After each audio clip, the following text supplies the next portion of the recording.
जय श्री राम। जय हनुमान। श्री रामचरितमानस सुंदरकांड का आज हम भाग 2 सुनेंगे। कवन सो काज कठिन जग माही, जो नहीं होय तात तुम पाही। मसक समान रूप कपि धरई, अलंक ही चले सुमिर नर हरि। नाम लंकनी एक निश्चर, सो कह चल से मोहि निंदरी। हनुमान जी मच्छर के समान छोटा सा रूप धारण कर नर रूप से लीला करने वाले भगवान श्री रामचंद्र जी का स्मरण करके लंका को चले। लंका द्वार पर लंकनी नाम की एक राक्षसी रहती थी। वह बोली, मेरा निरादर करके बिना मुझसे पूछे कहाँ चले जा रहे हो? जाने ही नहीं मरम सठ मोरा, मोर आहार जहाँ लगी चोरा। मुठिका एक महाकपि हनी, रुधिर बमत धरनी ढन मनी। हे मूर्ख, तूने मेरा भेद नहीं जाना। जहां तक जितने चोर हैं वो सारे मेरे आहार हैं। महाकपि हनुमान जी ने उसे एक घूंसा मारा, जिससे वह खून की उल्टी करती हुई पृथ्वी पर लुढ़क पड़ी। पुनि संहारी उठी सो लंका, जोरी पानी कर विनय सशंका। जब रावण ही ब्रह्म पर दीन्हा, चलत विरंचि कहा मोहि चिन्हा। वह लंकनी फिर अपने को संभाल कर उठी और डर के मारे हाथ जोड़कर विनती करने लगी।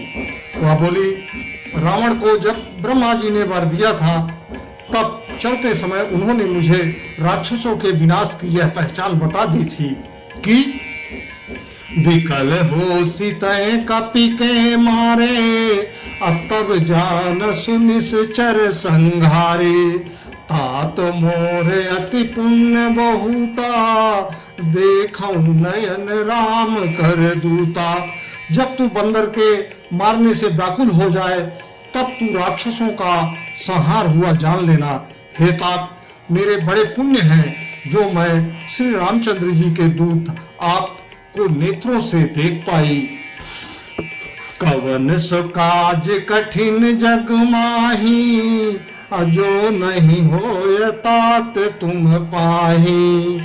तात स्वर्ग अपवर्ग सुख धरहि तुलाय कंग, तूल न ताहि सकल मिली, जो सुख लव सतसंग। हे तात, स्वर्ग और मोक्ष के सब मुखों को तराजू के एक पल्ले में रखा जाए तो भी वे सब मिलकर दूसरे पल्ले पर रखे हुए उस मुख के बराबर नहीं हो सकते, जो लव क्षण मात्र के सत्संग से होता है। प्रवशी नगर की जय सब काजा, हृदय राखी कौशलपुर राजा।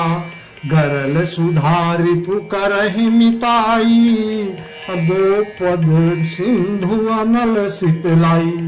अर्थात अयोध्यापुरी के राजा श्री रघुनाथ जी को हृदय में रखे हुए नगर में प्रवेश करके सबका काम कीजिए। उसके लिए विष अमृत हो जाता है, शत्रु मित्रता करने लगते हैं, समुद्र गाय के खुर के बराबर हो जाता है, अग्नि में शीतलता आ जाती है। गरुड़ सुमेर रेणु समताही, राम कृपा कर चितवा जाही। अति लघु रूप धरो हनुमाना, अपैठ नगर सुमिर भगवाना। अर्थात और हे गरुड़ जी, सुमेरु पर्वत उसके लिए रज के समान हो जाता है, जिसे श्री रामचंद्र जी एक बार कृपा करके देख लिया। तब हनुमान जी ने बहुत ही छोटा रूप धारण किया और भगवान का स्मरण करके नगर में प्रवेश किया। मंदिर मंदिर प्रति कर शोधा, देखी जह तह अंगड़ित जोधा। गयऊ दशानन मंदिर माही, अति विचित्र कही जात सुनाही। अर्थात उन्होंने एक एक प्रत्येक महल की खोज की, जहां तहां असंख्य योद्धा देखे। फिर वे रावण के महल में गए।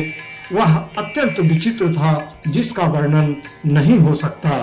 शयन किए देखा कपिते ही, मंदिर महु न देखी देही। भवन एक पुण्य दीख सुहावा, हरि मंदिर तह भिन्न बनावा। अर्थात हनुमान जी ने उस रावण को शयन किए देखा, परंतु महल में जानकी जी नहीं दिखाई दी। फिर एक सुंदर महल दिखाई दिया। वहां उसमें भगवान का एक अलग मंदिर बना हुआ था। कवन सो काज कठिन जग माही, जो नहीं होय तात तुम पाही। रामायुद्ध अंकित गृह शोभा वर्ण न जाई, नव तुलसी का वृंद तह देखी हरस कपिराई। अर्थात वह महल श्री राम जी के अयुद्ध धनुष बाण के चिन्हों से अंकित था। उसकी शोभा वर्णन नहीं की जा सकती। वहां नवीन नवीन तुलसी के वृक्ष समूहों को देखकर कपिराज श्री हनुमान जी हर्षित हुए। लंका निश्चर निकर निवासा, यहाँ कहाँ सज्जन कर वासा। मन महु तरक करे कपिलागा, तेहि समय विभीषण जागा। अर्थात लंका तो राक्षसों के समूहों का निवास स्थान है। यहाँ सज्जन पुरुष का निवास कहाँ से है? हनुमान जी बहुत ही आश्चर्यचकित में थे। हनुमान जी मन में इस प्रकार तर्क करने लगे। उसी समय विभीषण जाग गए। राम राम तेहि सुमिरन कीन्हा, हृदय हरसि कवि सज्जन चीन्हा। एहि सन हठि करहु पहचानी, असाधु ते होय न कारज हानि। अर्थात उन्होंने विभीषण राम नाम का स्मरण उच्चारण किया। हनुमान जी ने उन्हें सज्जन जाना और हृदय में हर्षित हुए। हनुमान जी ने विचार किया कि इनसे हट करके अपनी ओर से ही परिचय करूंगा, क्योंकि साधु से कार्य की हानि नहीं होती, लाभ ही होता है। विप्र रूप धरि बचन सुनाए, असुनत विभीषण उठि तह आए। करि प्रणाम पूछी कुशलाई, विप्र कहु निज कथा बुझाई। अर्थात ब्राह्मण का रूप धर के हनुमान जी उन्हें वचन सुनाए। पुकारा सुनते ही विभीषण जी उठकर वहां आए, प्रणाम करके कुशल पूछी और कहा, हे ब्राह्मण देव, अपनी कथा समझा कर कहिए, आप कौन हैं? कि तुम्हें हरिदासन मह कोई, मोर हृदय प्रीति अति होई। कि तुम राम दीन अनुरागी, आयहु मोहि कारण बड़ भागी। क्या आप हरि भक्तों में से एक हैं? कोई है? क्योंकि आपको देखकर मेरे हृदय में अत्यंत प्रेम उमड़ रहा है। अथवा क्या आप दीनों से प्रेम करने वाले स्वयं श्री राम जी ही हैं, जो मुझे बड़भागी बनाने घर बैठे दर्शन देकर कृतार्थ करने आए हैं? कवन सो काज कठिन जग माही, जो नहीं होय तात तुम पाही। तब हनुमंत कही सब राम कथा, निज नाम असुनत जुगल तन पुलक मन, मगन सुमिर गुणग्राम। अर्थात तब हनुमान जी ने श्री रामचंद्र जी की सारी कथा कहकर अपना नाम बताया। सुनते ही दोनों के शरीर पुलकित हो गए और श्री रामचंद्र जी के गुण समूहों का स्मरण करके दोनों के मन प्रेम और आनंदित हो गए। मन में प्रसन्नता की लहर दौड़ रही थी। सुनहु पवन सुत रहन हमारी, अजिमि दस नहि महु जीव विचारी। तात कबहु मोहि जन अनाथा, अकरहि कृपा भान कुल नाथा। अर्थात विभीषण जी ने कहा, हे पवन पुत्र, मेरी रहनी सुनो।